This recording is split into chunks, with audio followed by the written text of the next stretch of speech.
নমস্কার বন্ধুরা, আজকে আমি বানাবো কাতলা মাছের দারুণ একটি রেসিপিটি সম্পূর্ণ দেখবেন। এই রেসিপিটি স্বাদে গন্ধে হবে অতুলনীয়। তাহলে বন্ধুরা শুরু করি আজকের রেসিপি। দেখুন, এখানে একটা থালাতে আমি 4 পিস কাতলা মাছ নিয়েছি। মাছগুলো ভালো করে ধুয়ে পরিষ্কার করে নিয়েছি। দিয়ে দিলাম হাফ চামচ লবণ, হাফ চামচ হলুদ গুঁড়ো, হাফ চামচ কাশ্মীরি লঙ্কার গুঁড়ো। কালারের জন্য আপনারা এটা স্কিপ করতে পারেন। আর সামান্য পরিমাণ সরিষার তেল। এবার এই সমস্ত উপকরণগুলো দিয়ে মাছগুলো ভালো করে মাখিয়ে নেব।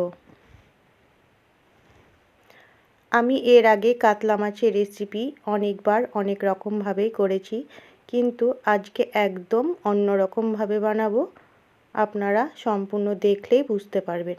তো মাছগুলো দেখুন আমি খুব সুন্দর করে ভালো করে মাখিয়ে নিলাম সমস্ত উপকরণ দিয়ে।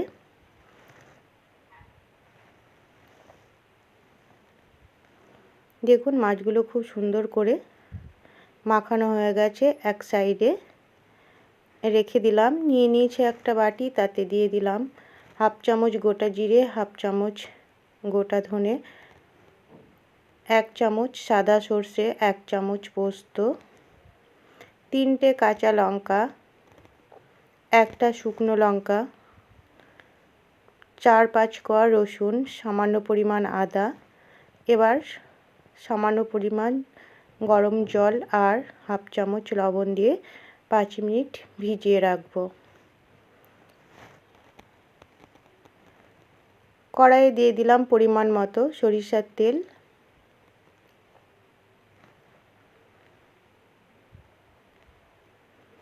তেল খুব সুন্দর গরম হয়ে গেছে। এবার মাছগুলো ভেজে নেব।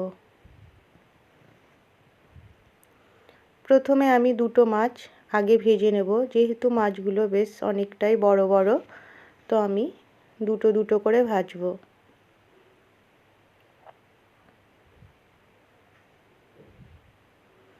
দেখুন এক সাইড অল্প ভাজা হয়েছে, অপর সাইড উল্টে দিলাম।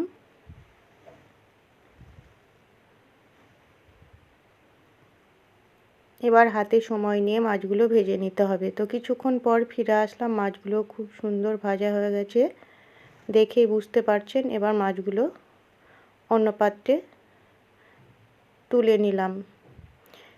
একইভাবে বাকি মাছ দুটো দিয়ে ভেজে নেব।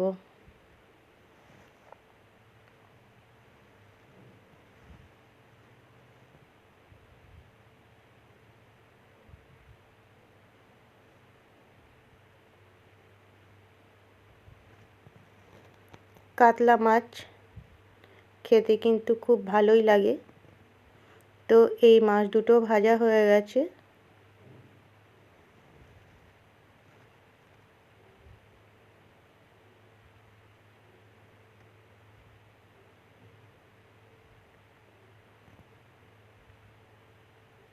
মাছ দুটো তুলে নিলাম। এবার ওই তেলের মধ্যে হাফ চামচ কালো জিরে, হাফ চামচ গোটা জিরে, দুটো শুকনো লঙ্কা ফোড়ন দিলাম।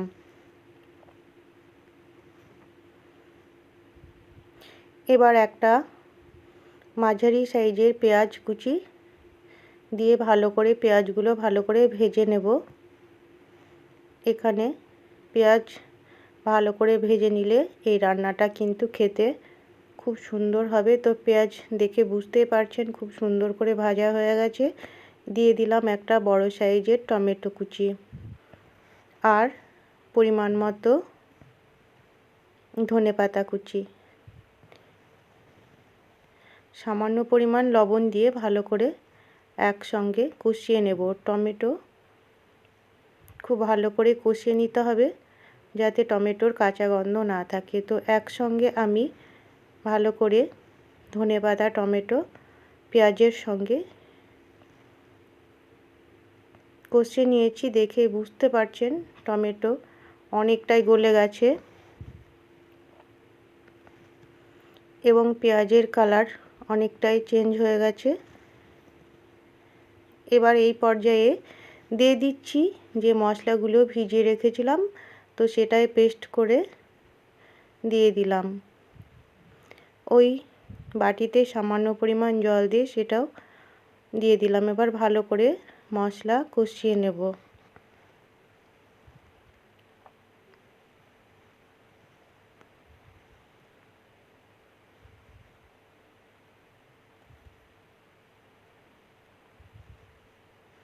দিয়ে দিলাম হাফ চামচ হলুদ গুঁড়ো আর হাফ চামচ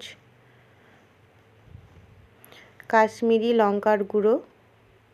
এটা কালারের জন্যে আপনারা চাইলে কাশ্মীরি লঙ্কার গুঁড়ো দিতেও পারেন, নাও দিতে পারেন। তো একসঙ্গে ভালো করে নেড়েচেড়ে মশলা কষিয়ে নিতে হবে যেন মশলার কাঁচা গন্ধ না থাকে। তো কিছুক্ষণ পর ফিরে আসলাম, দেখুন মশলা থেকে তেল বেরিয়ে গেছে, তাহলেই বুঝে নিতে হবে মশলা খুব সুন্দর কষানো হয়ে গেছে।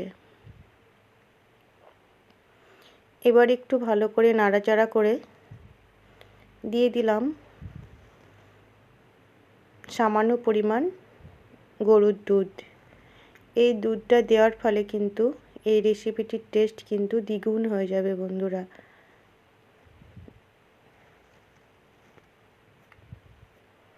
এবার আরও একটু কষিয়ে নিয়ে দিয়ে দেব পরিমাণ মতো জল।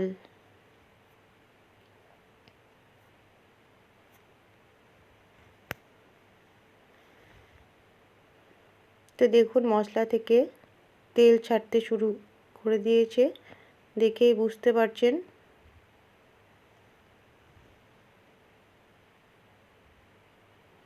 এখানে আমি অল্প পরিমাণ জল দিলাম। এই জলটা বন্ধুরা গরম জল দিয়েছি।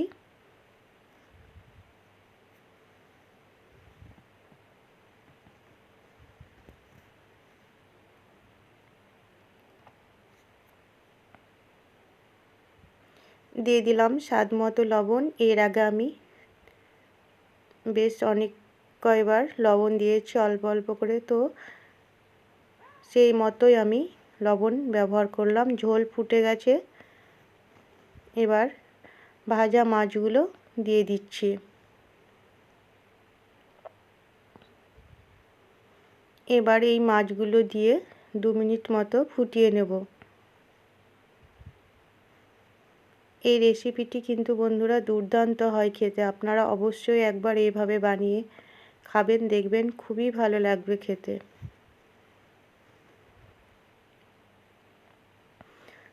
তাহলে আমার চ্যানেলে নতুন বন্ধু হয়ে থাকলে চ্যানেলটিকে সাবস্ক্রাইব করে পাশে থাকবেন, আর পাশে থাকা বেল আইকনটি অবশ্যই ক্লিক করবেন। নতুন কোনো ভিডিও আপলোড করার সঙ্গে সঙ্গে নোটিফিকেশন পৌঁছে যাবে সবার আগে আপনাদের কাছে। আর এই রেসিপিটি যদি ভালো লাগে লাইক শেয়ার কমেন্ট করবেন। দেখুন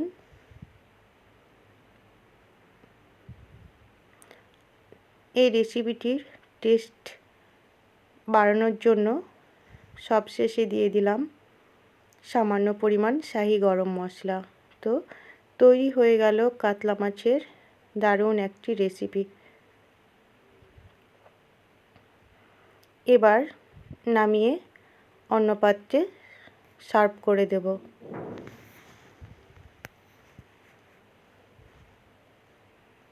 দেখুন কত সুন্দর হয়েছে কালারটা।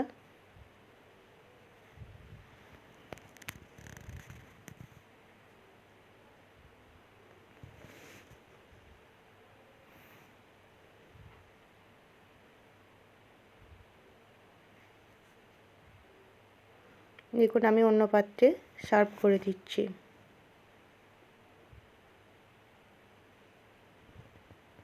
তাহলে সম্পূর্ণ ভিডিওটি দেখার জন্য বা সম্পূর্ণ রেসিপিটি দেখার জন্য অসংখ্য ধন্যবাদ।